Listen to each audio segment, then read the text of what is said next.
কাকা, কি হয়েছে তোমার? প্রবলেম? ভালো হয়ে গেলাম, হেঁটে বেড়ালাম, আজ দেখি অপারেশন করা আছে বুঝলে। ভালো হাঁটছিলাম, আবার কাকিমারা যেয়ে পড়ে গেলাম, আবার এখানে ব্যথা উঠে গেল। আচ্ছা 2 সপ্তাহ হয়ে গেল। খেতে লোকে চেয়েছে, খেতে হয়েছে, কী করবো পায়েটা না। খাবে? কিছু খাবে? খেতাম তো। কেক আছে, কেক খাও তো।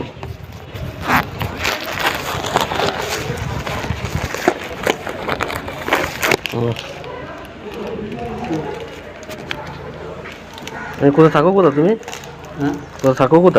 আমি কোটেই থাকি, কোটেই কাজ ফাজ করতাম। তাই নাকি? আর পারছি না তো, 2 মাস টাকা না খয়নি খেতাম, কোটেই কাজ করতাম, ওই যে মিষ্টি দোকানটায় করতাম। 10 টাকা দাও। বুঝলেন, ওই মিষ্টি দোকানে কাজ ফাজ করতাম। তাই নাকি? উকিল মোড়েরও পয়সা দেয়, তার জন্য না। বুঝলেন, বেশ, ঠিক আছে। হ্যাঁ, হ্যাঁ, বেশ। বেশ। হ্যাঁ। হ্যাঁ, চলো।